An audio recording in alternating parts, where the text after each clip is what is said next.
This channel does not promote any violent, harmful, or illegal activities. All content provided by this channel is meant for an educational purpose only. কবর থেকে কঙ্কাল চুরি করতে গিয়ে ধরা পড়ে এক ব্যক্তি, আর তা নিয়ে গ্রামবাসীদের সঙ্গে রীতিমতো পুলিশের খণ্ডযুদ্ধ।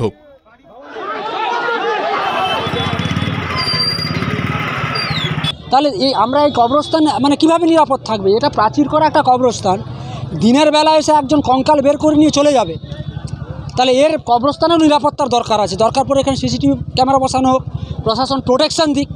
কারণ দিনের বেলা যদি এটা হতে পারে, রাত্রেবেলা কী না কী হচ্ছে আমরা জানবো কী করে? হয়তো দেখা যাবে আরও কবর খুললে অনেক লাশ হয়তো বেরিয়েছে, এরকম বেরোতে পারে। মানে আমরা জন্ম থেকে দেখছি প্রাচীনকাল থেকে এখান থেকে সব মাটি দেওয়া হয়। তো আমাদের এখানটায় হিন্দু মুসলমান সবাই মিলেমিশে থাকে।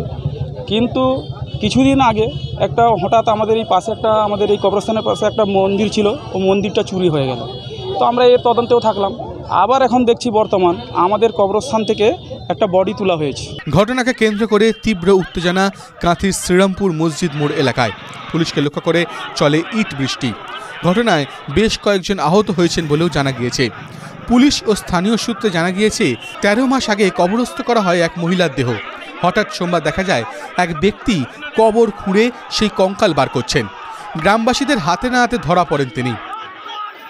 তো সকাল 9:30 থেকে 10টার মধ্যে আমি রাস্তা দিয়ে যাচ্ছিলাম, দেখলাম একটি ছেলে কবরস্থান থেকে একটা মৃতদেহ আর কি তার কঙ্কাল নিয়ে আসছে। তো আসার পরে যেখানে 2-3 জন ছিল, আমরা মিলে ভেতরে গেলাম, গিয়ে ছেলেটাকে ধরলাম।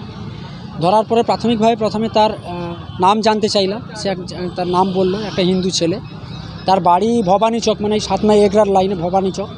তার পরিচয় নেওয়ার পরে আমি তাকে জিজ্ঞেস করলাম যে তুমি এটা কেন করলে? তখন সে কিছু বলতে চাইছে না। অভিযুক্ত ব্যক্তির নাম প্রভাকর সিট। তার বাড়ি এগরা থানার ভবানীচক গ্রামে। সকাল 11টা নাগাদ কাঁথির শ্রীরামপুর থেকে ফোন যায় কাঁথি থানায়।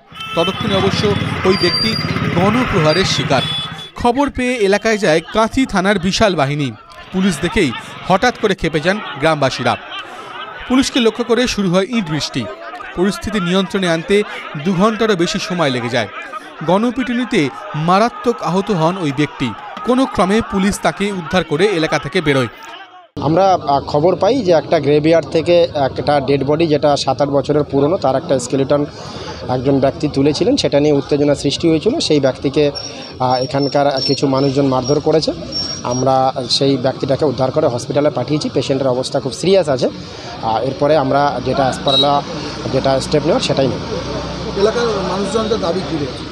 এলাকার মানুষজনের দাবি, ওদের মধ্যে একটা উৎকণ্ঠা রয়েছে যে এই ব্যক্তি কেন এটা করলেন, কিসের জন্য করলেন, এটা আমাদের কাছে ওনারা বলেছেন। আমরা যাতে সেটা ভালো করে ইনভেস্টিগেশন করে দেখি।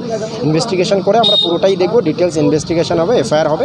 তারপরে দেখা যাবে যে এর উদ্দেশ্য কী ছিল, কেনই বা এটা করেছিল। এটা ম্যাটার অফ ইনভেস্টিগেশন। প্রাথমিকভাবে কী অনুমান করছেন? প্রাথমিকভাবে এই মুহূর্তে আমরা যেটা মনে করছি যে কেন করেছিল, কিসের জন্য করেছিল, সেটা ডিটেলস ওর সঙ্গে কথা বলা যায়নি। কেন ওয়াজ হেভিলি ইনজিওর্ড আছে, ওর সঙ্গে ডিটেলস কথা বলার পরেই আমরা প্রাইমারি আইডিয়াটা নিতে পারব। সমগ্র ঘটনার তদন্ত শুরু করেছে কাঁথি থানার পুলিশ। ওই ব্যক্তির মানসিক কোনো সমস্যা রয়েছে নাকি এর পেছনে বড় কোনো চক্র রয়েছে তা খতিয়ে দেখছে তদন্তকারীরা। TV9 Bangla digital.